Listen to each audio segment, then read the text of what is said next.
తూర్పుగోదావరి జిల్లా రాజోలు వైసీపీ రాజకీయం రసకందాయంలో పడింది.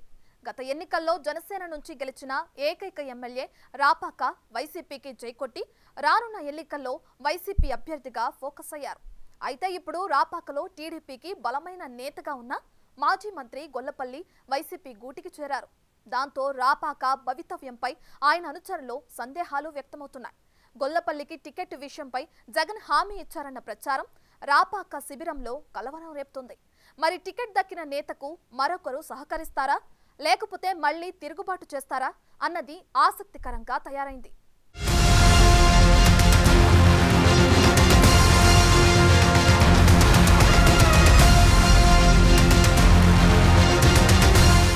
జనసేన గత ఎన్నికల్లో గెలుచుకున్న ఏకైక స్థానం తూర్పుగోదావరి జిల్లా రాజోలు నియోజకవర్గం. ఆ ఎస్సీ రిజర్వ్డ్ స్థానం నుంచి గెలిచిన రాపాక వరప్రసాదరావు సొంత పార్టీకి హ్యాండ్ ఇచ్చి వైసీపీ పంచకు చేరిపోయారు. దాంతో అక్కడ జనసైనికులు రగిలిపోతున్నారు. రాపాకని ఈసారి ఓడించి తీరతామని శపథం చేసి ఏళ్ల తరబడి ఆ దిశగా గ్రౌండ్ వర్క్ చేస్తున్నారు. దానికి తగ్గట్టే రాజోల్ నుంచి జనసేన అభ్యర్థే బరిలో ఉంటారని పవన్ కళ్యాణ్ ప్రకటించారు. రాపాక వెన్నుపోటుని సీరియస్గా తీసుకున్న జనసేనాని రాజోల్లో తిరిగి సత్తా చాటాలని పట్టుదలతో ఉన్నారు. ఆ తలనొప్పితోనే సతమతమవుతున్న రాపాకకు తాజాగా మరో షాక్ తగిలింది.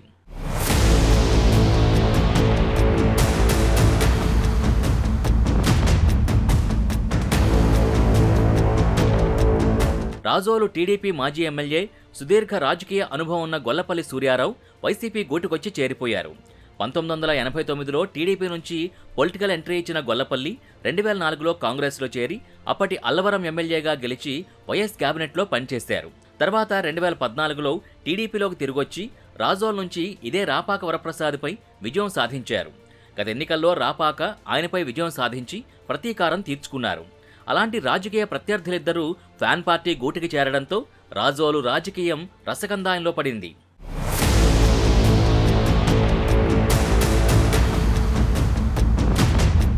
రాజోలు సీటు జనసేనకు ఖాయమవ్వడం, తనకు టికెట్ దక్కే అవకాశం లేకపోవడంతో మాజీ మంత్రి గొల్లపల్లి తాడేపల్లి వెళ్లి జగన్ సమక్షంలో వైసీపీ తీర్థం పుచ్చుకున్నారు. చంద్రబాబుపై ధ్వజమెత్తి మరీ ఆయన జగన్ పక్షాన చేరిపోయారు. కనీసం నా పేరు లేదు. ఇవాళ జనసేన తెలుగుదేశం పొత్తులో 2 ప్రాంతాలని పొత్తులుగా తీసుకుంటున్నామన్నారు. సరే, 2 కాకుండా 3వ స్థానం గొల్లపల్లి సూర్యారావుకి ఇస్తాదేమని ఆశపడ్డాను. చాలామంది ఆ రకమైనటువంటి ఊహాజనితమైనటువంటి ఆలోచనలతో చాలామంది చూశారు. అనేక వేల మంది కార్యకర్తలని, ప్రజల్ని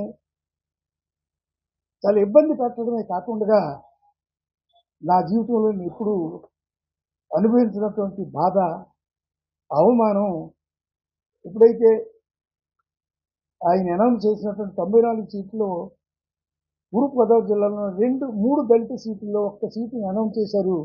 అది ఎవరో జిల్లాలో ఉన్నటువంటి వేరే ప్రాంతం నుంచి, తుని ప్రాంతం నుంచి తీసుకొచ్చి అక్కడ అనౌన్స్ చేశారు. క్రితమే 2 సీట్లు జనసేనకి ఖాతాలో పెట్టుకున్నారు. ఇది నాకు సీట్ లేదు, ఏంటి అని చూద్దాం, ఆలోచిద్దాం అన్నటువంటి ఒక హెచ్చరికగా, ఒక అవమానకరంగా ఆ పోతే పోనే ఉంది అన్నటువంటి ఒక దుర్మార్గమైనటువంటి ఆలోచనతో అటు లోకేష్ బాబు కానీ, ఆయన తండ్రి చంద్రబాబు నాయుడు గారు కానీ చాలా నిర్లక్ష్యమైనటువంటి పరిస్థితులు నా పట్ల చూపించడమే కాకుండా, ఏం తప్పు చేశాను నేను? ఇంత పెద్దవాడిగా, ఇంత అనుభవం కలిగినటువంటి వాడిగా ఉన్నటువంటి నేను ఎండనక కొండనక ఆర్థిక ఇబ్బందులు పక్కన ఉన్నప్పటికీ పార్టీకి చిన్న ఇబ్బంది రాకుండా పార్టీని ఆకాశం అంతటి తీసుకెళ్ళాను నేను రాజోలు నియోజకవర్గాన్ని. ఈసారి రాపాక వరప్రసాద్కి రాజోలు వైసీపీ టికెట్ ఖాయమని ప్రచారం జరిగింది. రాపాక కూడా ఎప్పటినుంచో ప్రచార హడావిడి మొదలుపెట్టేశారు. ఇలాంటి తరుణంలో గొల్లపల్లి సూర్యారావు వైసీపీలో చేరడం రాపాక వర్గానికి పెద్ద షాకే ఇచ్చిందట. గొల్లపల్లి చేరికతో రాపాక వరప్రసాదరావు పరిస్థితి ఏంటని వైసీపీ శ్రేణుల్లో అనుమానాలు తలెత్తుతున్నాయి. గొల్లపల్లికి వైసీపీ సీటు కేటాయిస్తే రాపాక సహకరిస్తారా? రాపాకకి సీటు కేటాయిస్తే గొల్లపల్లి సూర్యారావు, ఆయన అనుచరులు మళ్లీ తిరుగుబాటు బావుట ఎగరవేస్తారా అన్న చర్చ మొదలైంది. అదలా ఉంటే జగన్ నుంచి టికెట్పై క్లారిటీ తీసుకున్నాకే గొల్లపల్లి వైసీపీలో చేరారన్న ప్రచారం జరుగుతోంది. రాజోల్లో గొల్లపల్లి గెలుపు ఖాయమని ఆయన వర్గం నాయకులంటున్నారు. గొల్లపల్లి కూడా టికెట్పై ఒకంత ధీమాతోనే కనిపిస్తున్నారు.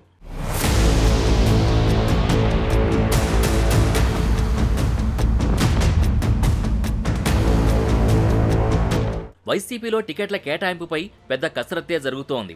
ఇన్ఛార్జీల మార్పులు చేర్పులతో ఇప్పటికే ఆ పార్టీకి 6 ఎంపీలు, కొందరు ఎమ్మెల్యేలు దూరమయ్యారు.